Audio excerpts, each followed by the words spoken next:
మనుషులు రొట్టె వలన మాత్రం కాదు గాని దేవుని నోటి నుండి వచ్చి ప్రతి మాట వలన జీవించును. శరీరమునకు ఆహారం ఎంత అవసరమో ఆత్మకు వాక్యం అనే ఆహారం అంతే అవసరం.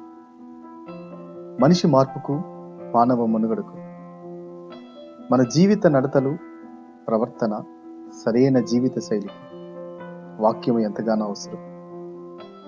ప్రపంచ మనుగడకు మూలాధారం వాక్యమే అనుటకు ఎలాంటి అతిశయోక్తి లేదు.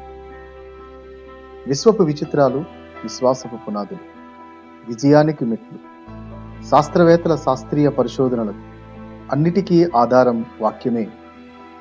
పరలోకానికి మార్గం, పరిశుద్ధతకు, పరివర్తన గల జీవితానికి ఆధారం వాక్యమే. ఆకాశము భూమి గతించును గాని నా మాటలు గతించవు. ఇలాంటి శ్రేష్టకరమైన వాక్యం చదవాలని, అనేకుల చేత చదివించాలని పరిశుద్ధాత్మ ప్రేరణతో గత 6 సంవత్సరాలుగా ముందుకు సాగుతున్న కార్యక్రమం బైబిల్ అక్వైంటెన్స్ టెస్ట్. ఈ సంకల్పంలో భాగస్వాములు రెవరెండ్ ఏ దీవెన్ రాజు గారు, రెవరెండ్ కె సామ్యుయల్ గారు, రెవరెండ్ వి పరమానంద గారు. వీరికి మా కృతజ్ఞతలు. గౌరవనీయులు పెద్దలు, అనేకుల ఆత్మీయ నాయకులు బిహి ప్రసన్న కుమార్ గారు, వారు మాకు ఇచ్చుచున్నటువంటి సహాయ సహకారాలు మా హృదయపూర్వక కృతజ్ఞతలు.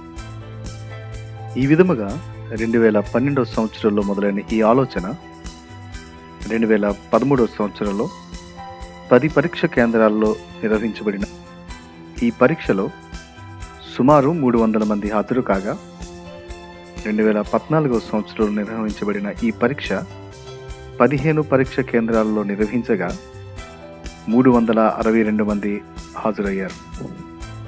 ఆత్మీయ వాక్యమునకు అనేకులు దూరమవుతున్నారని ఎరిగి మరల దేవుని ఆత్మ ప్రేరణ, ప్రోత్సాహముతో 2018 సంవత్సరంలో నిర్వహించడం జరిగింది.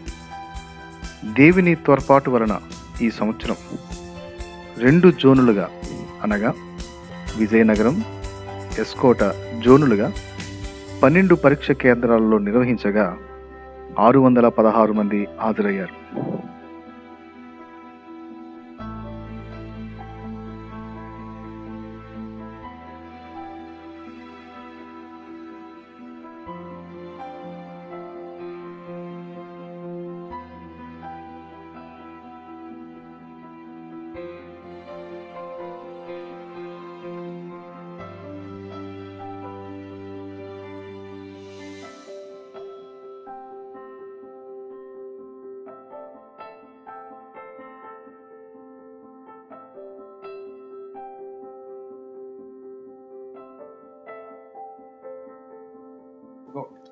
మా సంకల్పం కొరకు మాతో కలిసి రండి, మాతో కలిసి ప్రార్థించండి, మాతో కలిసి అనేకులను ప్రోత్సహించండి, మాకు సహకరించండి. చదవండి, చదివించండి. Bible acquaintance test.